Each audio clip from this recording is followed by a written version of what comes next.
ATG Squadcast, kind of like a podcast with the homies. We're going to go hot potato on this microphone until everyone has said something about slow and low squats. What I would say is that while I don't mean to oversimplify the problem of knee surgeries in youth sports, our sports are played in high positions, fast, the ones with the most knee surgeries, soccer, basketball. The least done part of our training is slow and low. I was never trained that way, and because of the mistake of no knees over toes, that prevented training that way. So I will get a set in here, and I'm now done on this video.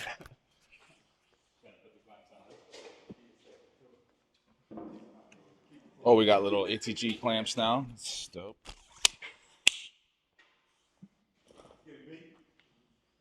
While he's doing this, something I want to say is, yes, our primary positions in sport are right here, right?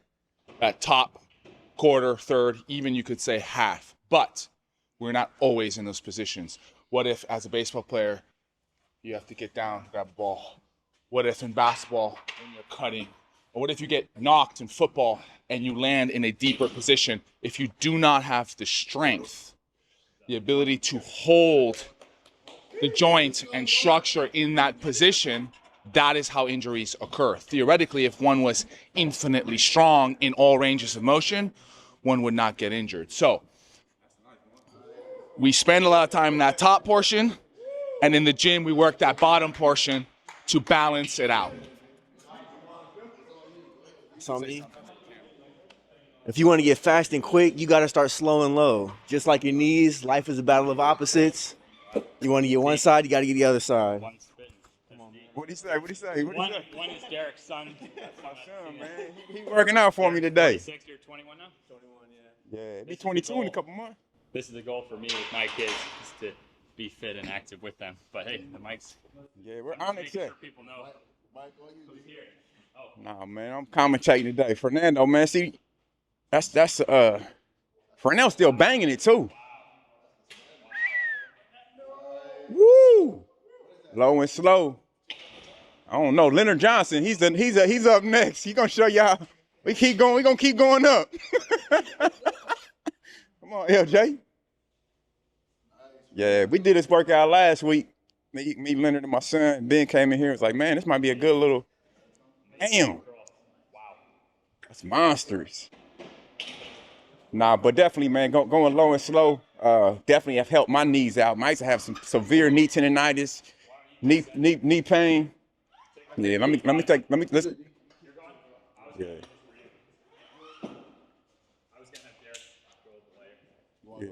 Yeah, let me go with the 2045. Now let Leonard jump in there. There you go, B. I want to see if we can keep this up once a week.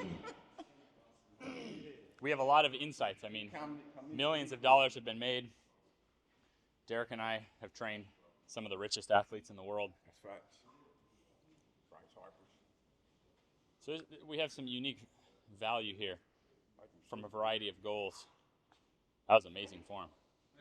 Beautiful. Beautiful.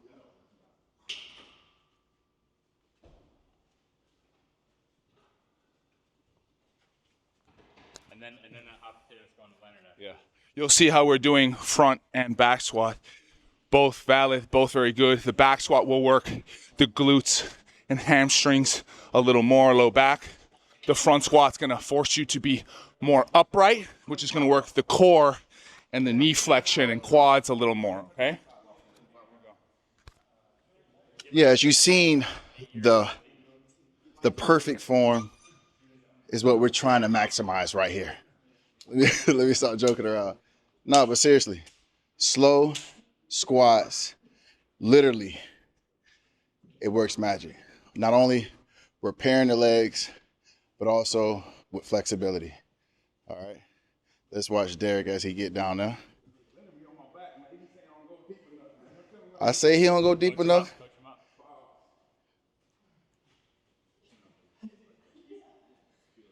There you go, D. There you go. Nice, D. That's good.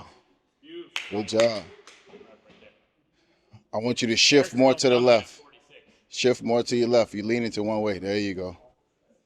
There you go. Good job, Derek. Big difference. Who up next? Connor still has to squat, one of the highest jumpers in the world. Come on, Connor. I got a squat, but I also wanted to say that a lot of the things we've done at ATG have been things like when it comes to sled was seen as kind of like a rehabilitation exercise, but a lot of those exercises can actually be used to get even more performance. So you could do a slow squat like this, going down super slow and then coming up, but you could actually take this to get even further levels of performance by doing more than you can actually go up with down and building that up over time too. So here, I gotta get one in. That's good work. Probably should set up another. Let's set another one here just so we can kind of keep the flow going. But yeah, Connor probably one of the highest jumpers I've probably ever seen. You'll check out his depth here. Let's go, Connor. When you start doing low and slow, B? 15 years ago is when I first started exploring that, and had always believed, don't let my knee over my toe, and don't go below halfway. So I never worked in that range. And then sometimes people will assume, well, you could go all the way down and bounce out of the bottom. That actually still has a lot of benefits, but it could be confusing if you thought either control to here or bounce there. Well, you could also, when's the last time you walk into the gym and you look and someone's in the squat rack like this? For me, never, once, ever. So it's not that high and fast is not valuable. It's that we're already doing that. Leonard, how much lifting did you do in these positions since you were a teenager? Over and over. So it's not that that's bad. High and fast is good. So is low and slow. So you have more total joint ability you can create. That's basically how we make so many jump results and knee results, is by tapping into that untapped area. It's just all part of the plan. It's, first of all, going low and slow and in this range, you're also still working that top quarter. So it's not like you're not getting anything out of there. Studies will show that. We don't really get into that, but you are training your strong position, but also that weak position so that you can fully harness power all the way through the chain. A lot of people, like he was saying, will drop here. No. Work that. Work that. Look at that. Look at that. You see how upright he is in the front squat? That's working his core. It's an athletic squat. Who hasn't talked yet? I think everyone's talked. Hey, what you think about the bottom quarter squats, man? One thing, when I had a lot of knee pain, man, one thing Ben had me doing was just like I would just like here and was just like getting in there and like really working out the kinks. But it was like the bottom quarter squats was something that really kind of got my knees back healthy. And I'm telling you, I haven't had any knee pain at all. Knock on wood, probably 5 years, man. Like zero. It's pretty crazy. And to think when I was lifting like normal, like college sports and between 21 and probably 35, I had so much pain in my body. And to be 46 with no pain, it's pretty counterintuitive, man. To do the opposite of what I've been learn how to train. But shout out Fernando, man. That's monstrous, bro. That's the bottom quarter squat right there. With whatever the weight that is. That's unbelievable. So basically there's different ways to do this. You can go like pause at the halfway, bounce, which is going to train your tendon kind of response, tendon capacity, but very often overlooked, and what we're talking about in this video is, well, don't bounce. Go slow, feel the muscle, and control those muscles. Work it back into that mid position, back down, then pop. There's a lot to gain out of that. There's a lot to gain out of that, and most people don't want to do it because it's hard. That usually means there's some value that you can get out of that. Life lesson right there, ain't it? Not right now, but I got to run it by Ben first. Go ahead, drop your sacks, man. Go ahead. Does that mean it's almost going to die? Huh? Does that mean it's almost going to die?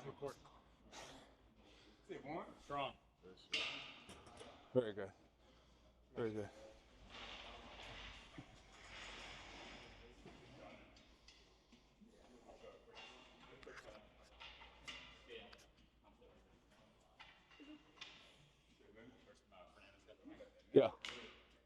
again, different foot positions.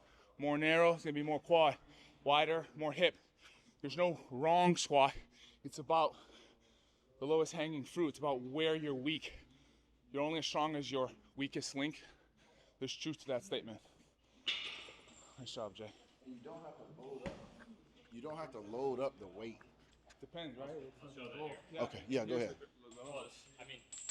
I mean, for one thing, we could all lift heavier than we are right now. Yeah.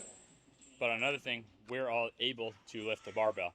Most people, like when I was struggling with my knees, that actually would have been excruciating. Just the barbell or just the barbell? Loaded, yeah. So Yeah. you have, I'll for you. yeah, you have.